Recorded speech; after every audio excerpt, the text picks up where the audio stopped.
Hello and welcome to episode 24 of the On With Carrie podcast.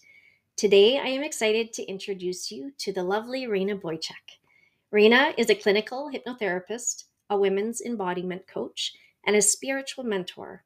Her path on this planet is leader of the new paradigm, and her purpose is guiding women back to their power.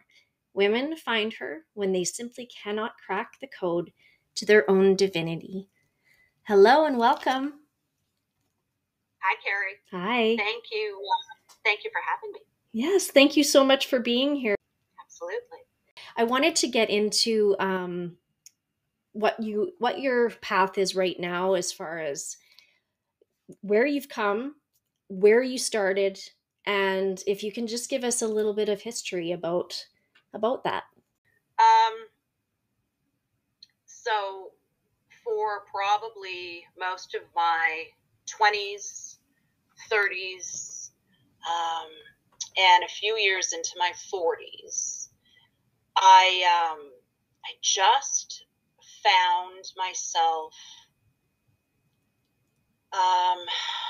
very, I guess, dissatisfied with my life, with who I was.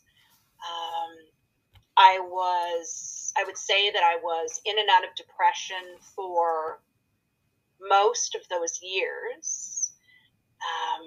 I carried a lot of shame, a lot of guilt, a lot of unworthiness, and I just couldn't seem to kind of break out of it. Mm-hmm. And when I say I couldn't seem to break out of it, I mean that I've probably picked up my first self-help book when I was like 19 or 20 years old. Right.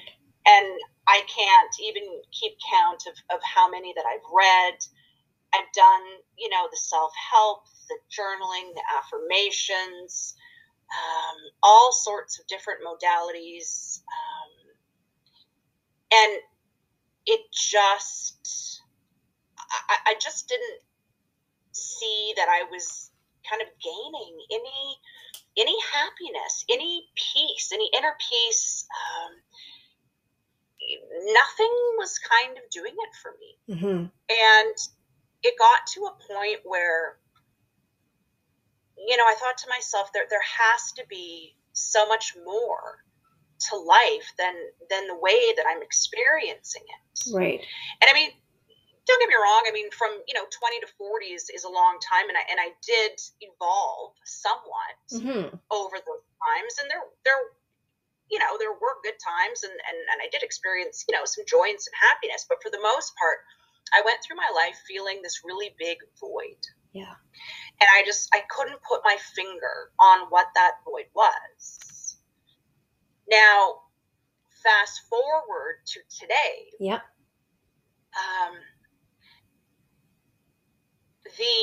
The insight and the awareness that I have gained into not only myself, but this world that we live in, this universe that we exist in. Mm-hmm. And I discovered,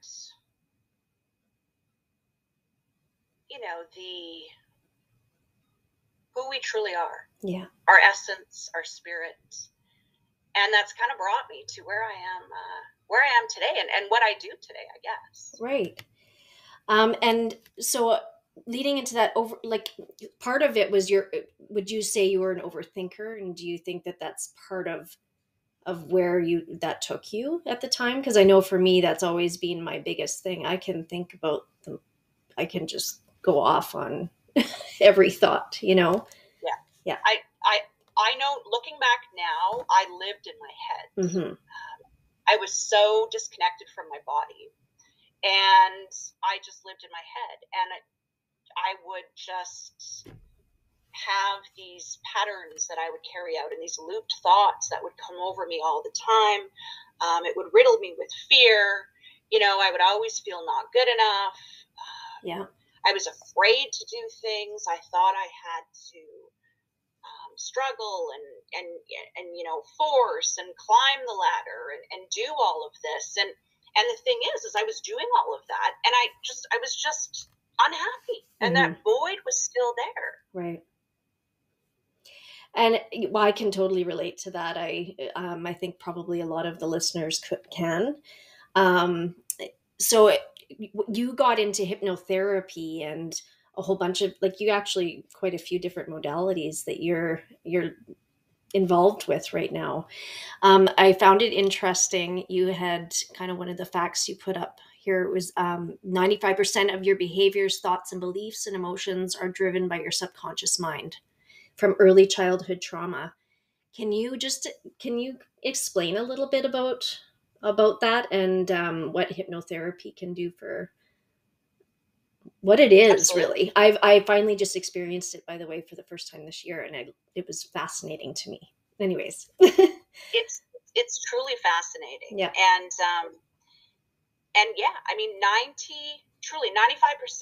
of what we believe, how we think, how we show up, how we behave in our lives are programs that were bestowed upon us by our parents, our grandparents, our teachers, society, and really from the time of zero, so from the time we're born until about the age of 9 or 10, we're basically in a state of hypnosis, right? Our brain isn't fully developed. Our brain waves are in a hypnotic state. Okay. So typically, the environment that we grew up in and the things that we experienced technically shape who we are, who we believe we are, how we show up in this world. Childhood trauma is a big driver of how we walk this world as adults. You know, I say on numerous occasions, and I use myself in this example too, because we're all very much more alike than we have been led to believe. And we're typically children, you know, immature children reacting out in ways that immature children react out in adult bodies. Right. And there's no judgment behind that. It just is, you know. And these 95%, this 95% of our subconscious being, you know, not belonging to our true essence of who we truly are. Well, 60% of that, they're negative, right? They're limiting beliefs. They're patterns. They're things that just don't serve our highest and best path on this earth during this lifetime. Because I just find it so fascinating. Who did you learn from? I took my training from a hypnotherapist here on the Lower Mainland. She was just offering a small class of private training. There was 3 of us in there. I personally had my first hypnotherapy session when I was in my mid-20s. Okay. I had a lovely woman that I was introduced to actually through my dad. Her name is Annie. She's this spitfire of just she's this wise spitfire of a woman. And I started seeing her, not on a constant basis, but, you know, whenever I felt guided to go see her, I would go see her. And I still say to this day, you know, I wouldn't be who I am or where I am had I not spent some time with her. Right. So your dad actually got you kind of on that trajectory. Yeah. And so yourself, what kinds of things then do you focus on when you're going into a hypnotherapy session? Does it change? Is it different for everyone? Is there, because you say it is childhood trauma, is that generally where it would go then most of the time? 98% of the time, that's where the subconscious mind will go. Okay. And I mean, a typical session is it's typically the same for everyone, right? Right. The way the session goes. And of course, everyone is unique in their own experiences, and their own perception of the world. They see the world through different lenses. But when it really comes down to it, in order to have a incredibly transformational hypnotherapy session, really all they need to do is just trust and surrender and be ready to release what is no longer serving them. And the beauty about hypnotherapy is that the subconscious mind is absolutely brilliant. It's brilliant. It's powerful. Its number one job is to protect us. Mm-hmm. And as long as my client is ready to release what no longer serves them and she trusts what comes, the transformation that we see through hypnotherapy sessions is phenomenal. Mm-hmm. Like from curing illnesses to breaking addictions, intrusive thoughts, anxiety, panic attacks, you name it, basically. Right. I remember, and I was part of one of the shows. A hypnotherapist came. It was a show, and I smoked at the time, and I was a little overweight. And this was in my 20s, and I was at this show, and I wound up getting hypnotized. And in the end, he finished this show with, you are going to lose weight. He just put all of these things in our minds, Yeah. and I didn't even think about it. It was probably 4 or 5 months later. I quit smoking. I'd lost weight. And again, I thought back, like, was that why? And can it be that powerful? I mean, I know it wasn't in the clinical setting, but I was just fascinated by that. And it's funny you say that, because we've actually been programmed to believe Mm-hmm. that in order to break a pattern, break a habit, lose weight, live a better life, whatever, make more money, whatever it is, we've always been led to believe that it must be difficult. Mm-hmm. It has to be hard. It has to be complex.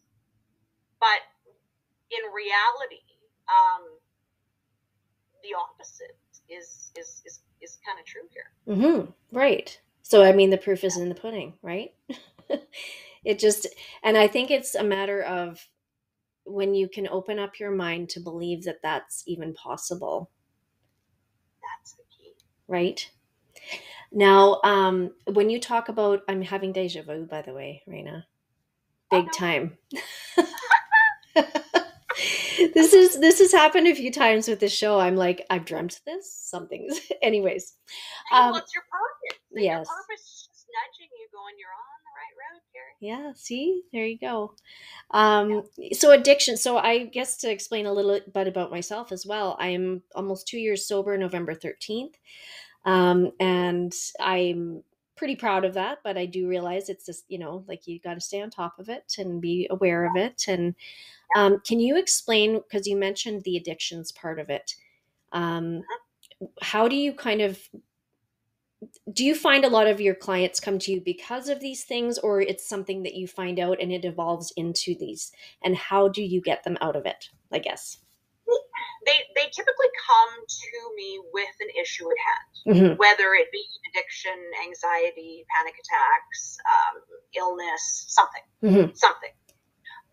And again, the best way I can describe this is when we're working with the subconscious mind and we trust and we're open to it, because that is key. Mm-hmm. But when we're working with the subconscious mind will always direct us back to something that happened to us in our childhood. We can go back to past lives sometimes, Mm-hmm. but most notably, most of the sessions go back to people's childhoods, right? Right. And in our childhoods, when we think of trauma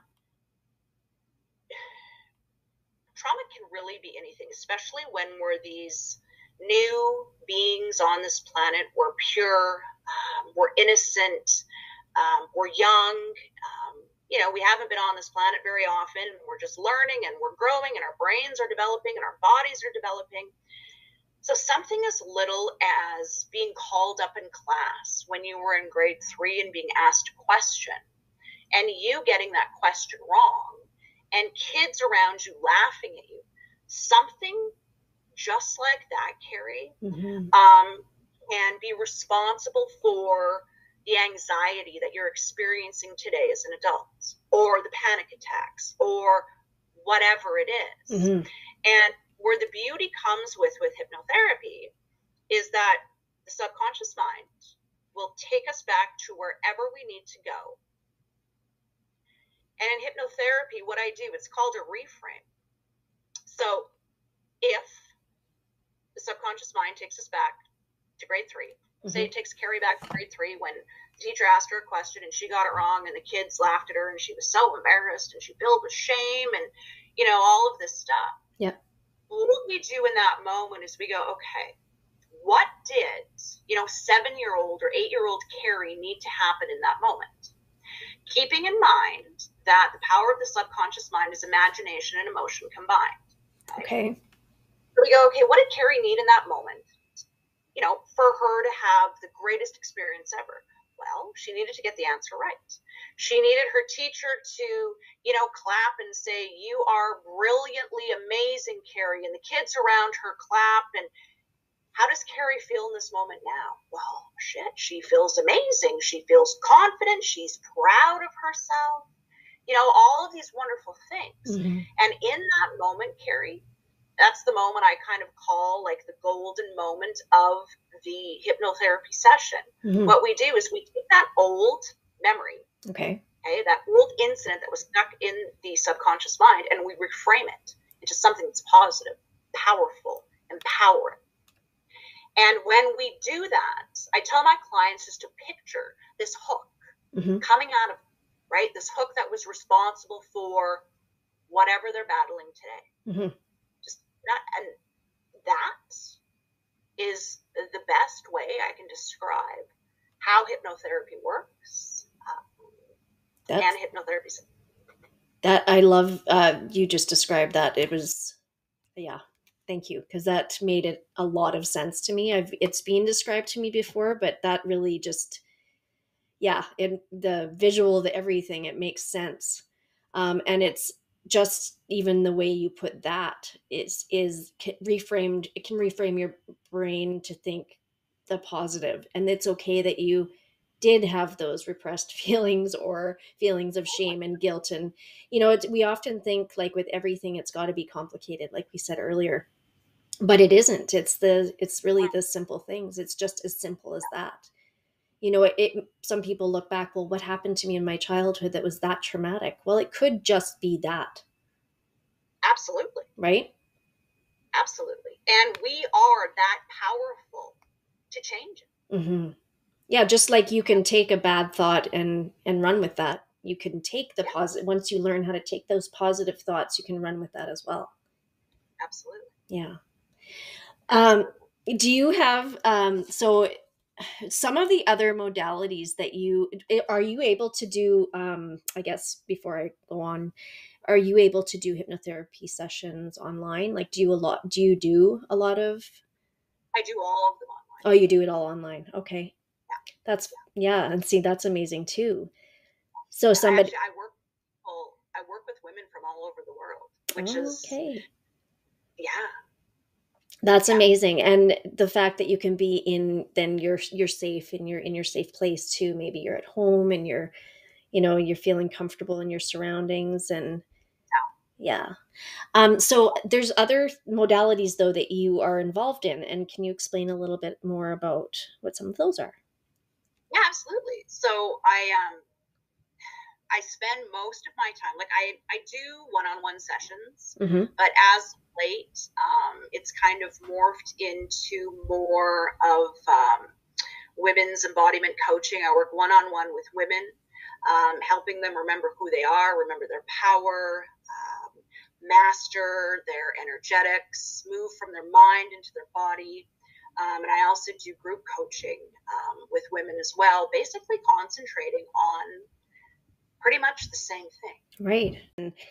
And like, I just think it would be such a powerful thing for women to have the backup. And this is how you can deal with your emotions maybe in a man's world, or in a, and you can be powerful without being, like show your strength, but Mhm. I do. yeah. Most of my clientele comes from my Instagram. That's just where all of the women typically come from. Some of them just find my website. Some of them are referred to me. It's always on an individual level. And what I basically teach is what you were touching on. And it's that as women, and I am in no way, shape, or form, like, I don't identify as a feminist. That to me, those words are limiting. They've been completely skewed over the last 20, 30 years. Agreed. I solely concentrate on empowering women to balance their masculine and feminine energies. I coach them into moving from their minds into their bodies, because as women, that is where all of our power is, right? We tend to get stuck in our minds because that's how society has programmed us to be. So we really, really focus on knowing our kingdom from within. And when I say that, I just want you to imagine for a moment, and this is the best way I can explain it. When we're little, we're fed things that aren't true to a degree that most of us can't even fathom. Starting from Prince Charming is going to come save us. Love is outside of us. Just all of this bullshit. Yeah. That we're fed. And we grow up always looking outside of ourselves. Okay. We look outside of ourselves for validation, approval, love, you name it. And in fact, and this is when my life began to take a really, really, really incredible shift, is when I began to understand that everything that I've always looked outside of myself for has always been within me. Yes. Everything. And when we can begin to understand that, and when we can begin moving from our overthinking minds that literally keep us stagnated in fear, unworthiness, guilt, shame, all of that shit that doesn't serve us. When we can move from mind to body and understand how our energies work, and begin to feel things instead of intellectualizing them, thinking about them all the time, miraculous expansion begins to happen. Right. I love, okay, so feel things instead of thinking of them. Yeah. That's big. You have mentioned too, you're like how our bodies have a way of healing themselves. And like being the director of your own life kind of thing. Is that part of that? Like how that all aligns together? Once you find that power within, like you were speaking of, then you can start to heal your body and your mind. You heal your body, you heal your mind, you remember. I really focus a lot on remembrance. I believe that, we are these divine souls, these divine spirits in a human body, right? So we come to this place. We're perfectionists. We are perfection, as is right now. The only thing that trips us up is this journey on this planet, right? Yeah. This planet is, from a frequency perspective, Earth is a very low frequency, so it's a third dimensional reality. And I'll just touch briefly on this and then we'll move on. But in a third dimensional reality, we're very mind controlled, we're very programmed, we're very controlled. And again, just going back, most of our thoughts don't belong to us. So I really, really reinforce to the women that I work with that you are whole as you are. And the only reason you think that you're broken, or you think that you're sick, or you think that something's wrong with you is because you're carrying beliefs that just do not belong to you. Mm-hmm. So when we move from mind to body and we begin to understand how these energetics work within us, all of a sudden, instead of sitting there and thinking about what we're going to do, instead of going back into our past and bringing up these feelings of shame and judgment and unworthiness, or looking into the future and worrying about it, or being fearful, sitting idle all the time, being in fear, whatever it is, that is simply programs running in the mind. Mm-hmm. So when we can quiet our minds and be with our body, which, by the way, is one of the hardest things you'll ever do. Agreed. Yep. When you can quiet your mind and get into your body and start to feel instead of think, your entire worlds, your entire beingness begins to open and shift. Mm-hmm. Yeah. Yeah, that's powerful right there. Yeah. And so you mentioned energetic, emotional, nutritional, spiritual, all those environments, they all kind of play together, right? I think we can all agree. And so and that's part of that feeling inside, like, is that part of what you're saying? It is. So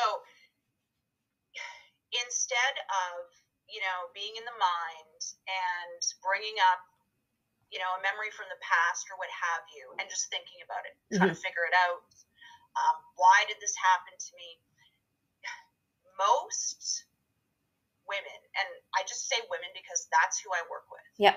Most women are in some way, shape, or form living in victim mentality, and they don't like to hear that. Mm-hmm. But that is part of the truth. It's part of what I teach. Yeah. It is. Mm-hmm. I mean, I was there. Yep. There are still times when I find myself going there, and I'm like, shit, okay, bring yourself back.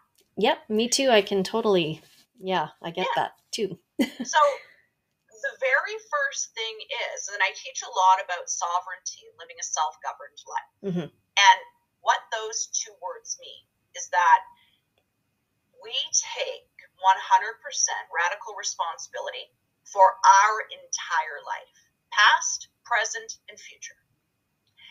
And when we can move into that space, okay, that sovereign space of, okay, I understand that my external reality is a reflection of my internal reality. And an example of that would be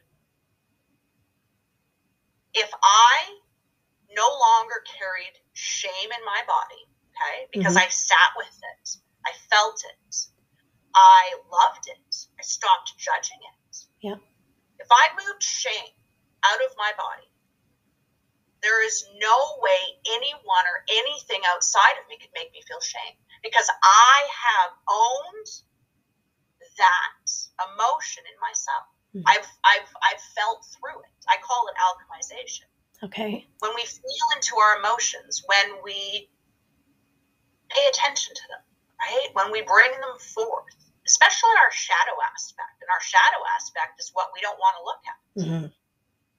But when we can bring that forth, and one of the practices that I offer up some of the women that I work with is get on your mat. Put your yoga mat on the floor and lay there. Turn your phone on airplane mode. Yep. And lay with yourself. No music, no guided meditation. Be with yourself. And 100% of them come back to me the next day going, that is the hardest fucking thing I've ever done. Yeah. I lasted like 5 minutes. Right. That would be I'm going to challenge myself tonight, and I'm going to have to try that. Is that the average? Do they have like an average of, like, have they done, do you know if they've done, I'm assuming they probably have done studies on that, but that's interesting because, so what happens though? Like, okay, so say you start going down this place where you don't want to go, and this whole rabbit hole of negativity or something like that. Now, how do you suggest that you get out of that? Or do you just... That's the thing. You don't get out of it. Okay. You feel into it. Okay. You love it. You accept it. If you cry, cry. Release whatever has to be released, and then love it. Right. Accept it. It's a part of you. It's a part of your experience. We've been conditioned to judge ourselves, right? Very harshly. Oh my God. Yeah. It's insane. It is. It is. And then in that's why we always say don't judge others. Well, of course we judge others. If we're judging ourselves that harshly, why wouldn't we judge other people? 100%. Yeah. Honestly. Yeah. Yeah. Because like you said, we're conditioned. That's just how it's being conditioned in us. And anybody can say, well, no, I didn't grow up that way. That's not how our house was, or this or that. But it's just the way society is. It's in everything we do. Totally. And we're under such deep conditioning and programming that most of the time, like, we can even fool ourselves into accepting it. That ego is sneaky. Yes, ego serves a purpose too, but it's sneaky. Yep. And that's where, like, in addictions, they talk a lot about the ego and how that does get to, like, and basically for a lot of people, I know that they feel so much and they can't get through those feelings. So then they do go to drugs or alcohol or some other, even just food or whatever it might be. And so if you can't, that's part of getting rid of the feeling. So this is exactly what you're talking about. Wow. Like, I think I just had a light bulb moment. That's awesome. Yeah. So sorry, go ahead. No, I was just gonna say that's kind of been the focus of my work as of late. It's kind of always ever evolving. I do utilize hypnotherapy in my work, but I've just been so fascinated with my own journey and my own growth with just moving from mind into body and just becoming familiar with these energies, inside of us. And most women live their lives from a wounded masculine energy. And what a wounded masculine energy is it's force, it's restriction, it's overthinking. So out of body, in the mind, it's overdoing, it's proving, it's manipulative. And again, there's no judgment here. None whatsoever. It just, I used to live from this energy for years. Yeah. And the reason we're in that energy is because that's what basically society here in the Western world has bestowed upon us, right? It's been indoctrinated into us. Yes. So that's why there can be no judgment. And so I reached out to you on Instagram and following Self Love Lounge, which I love your company name. But you started a chat the other day, the League of Extraordinary Women. Are you comfortable talking about that a little bit? Yeah. It was just, I wanted to reach, I just wanted a different level, a different kind of platform, although it's still on Instagram, but just to reach women with these kind of quick voice memos of wisdom, support, revelation. I'm also going to be moving it to, I've just been working on creating a Patreon platform, so a community. Okay. Just so my goal is just to reach as many women as I can. And, some of my coaching is pricey. So I was like, okay, I need to do something here. So I started the League of Extraordinary Women. It's just right now through my Instagram. I'm going to be morphing it over to Patreon, which is a community. It's just going to be a monthly subscription. Okay. That you pay.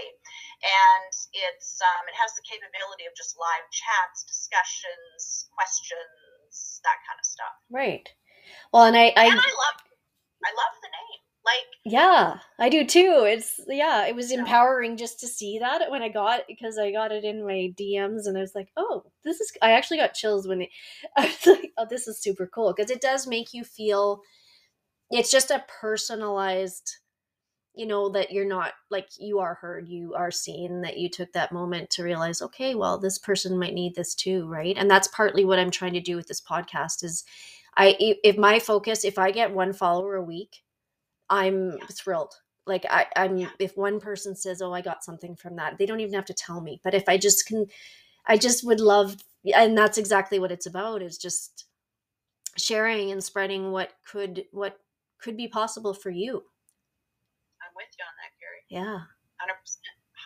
I've always said, if I can just touch one life for the better, it's all worth it. Yeah. Because I've been there. Yeah. I've been there. And that's the thing. A long time there. Yeah. But see, then a lot of people can spend that time there and live in that. And like you said, that I always hated that word too, the victim mentality, but it's probably because I probably did have that for, off and on. And so that is very relatable as well. But to take yourself from that place and realize it is possible to move ahead, to move forward, to start learning new patterns and, like you said, the director of your own life. Absolutely. And one of the greatest things that I've learned and accepted over the years is that, the word trigger is, it's been used quite often now in the self-help world and the coaching world and stuff like that. And triggers are very real. I used to fly off the handle on the regular, being triggered. Like, I'd go into this emotional rage and this like downward spiral, and it was insane how these triggers took a hold of me.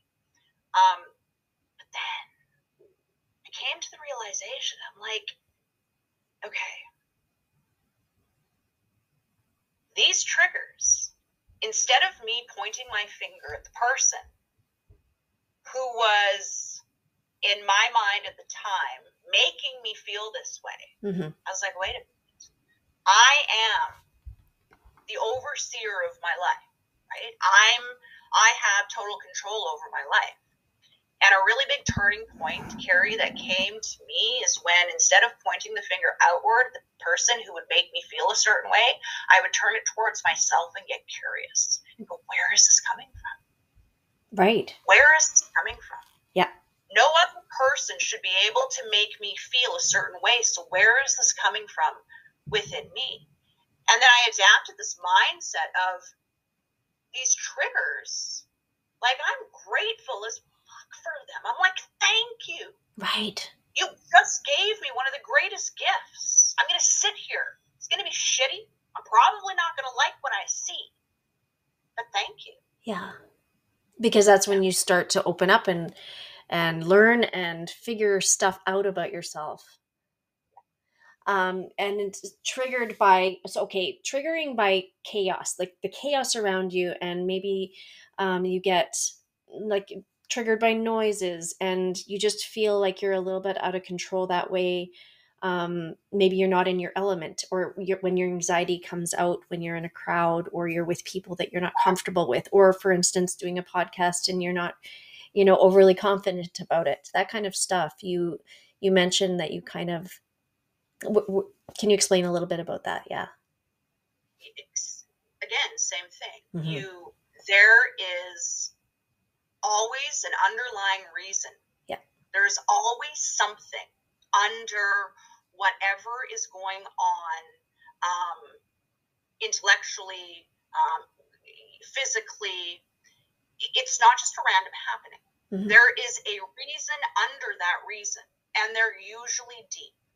And in order to begin to move them through us, you have to begin to become intimate with ourselves. Stop looking outside. Stop going, I have anxiety because the world is shit right now. Stop saying, I'm having panic attacks because interest rates are flying through the roof. Stop pointing outward and start looking inward. Right. Yeah. Well, in fact, today And I've done this. It's a pattern, and I'm learning, and I can take myself out of it now. But there was tons of frost on the car this morning, and I was cold, and it's like I lost my phone. I couldn't find, all these things kind of just weren't working out. I'm like, of course, just typical. And I'm like, but no, Carrie. So I stopped myself.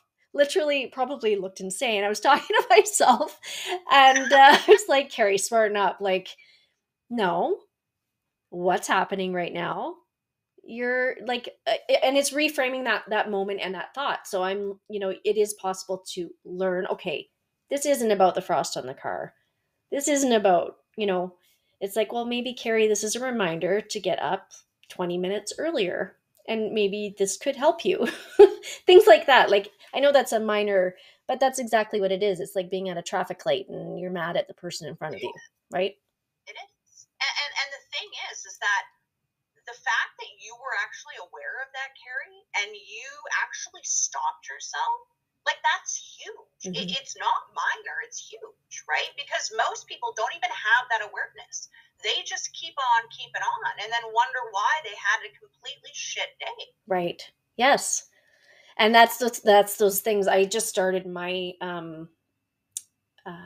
meditation. Like, I always journaled and did stuff like that, but and just little snippets throughout my life. But the last couple of years has been the most I've done the meditations and stuff. But it is usually guided. It is usually with music, and I find sometimes even the music itself can trigger me or take me down the wrong path. So I do find it interesting. I think I really do have to try it. Just totally. You do.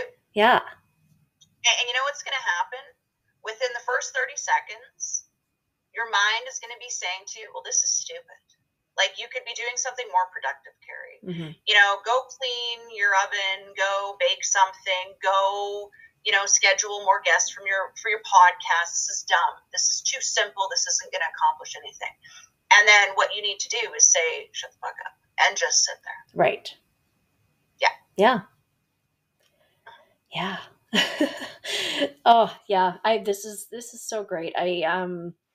Is there anything that you can, so I usually ask everybody this, is at the end of your day, what is the last best thing that you do before you go to bed? At the end of my day, the last best thing that I do. I have this just kind of beautiful ritual of, I typically open one of my books, I'll read a chapter, I'll make myself a cup of tea, I go in, I wash my face, I put my oils on, I put my cream on, yeah.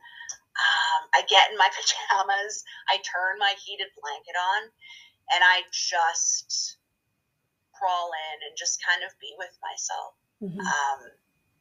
It's something that I do. I look forward to it every single evening. Every single evening. Yeah. That's awesome. Yeah. Yeah. And it's all those simple things that, now, are you, do you watch, I tend to watch TV myself. I don't watch news. I don't do anything like that, but I tend to wind down that way. I do like to read as well, but are you somebody that, like, do you have an opinion on any of that? Like, I personally, I just, I don't really watch TV, and it's not because I think there's anything wrong with it. It's just because it's just something that I don't enjoy doing. Like, I'll, the odd time I'll pull something off on Netflix and watch a documentary or something. Yeah. But, there's everyone is here to have their own experience and walk their own journey and enjoy whatever it is they love to enjoy. Right. Mm-hmm.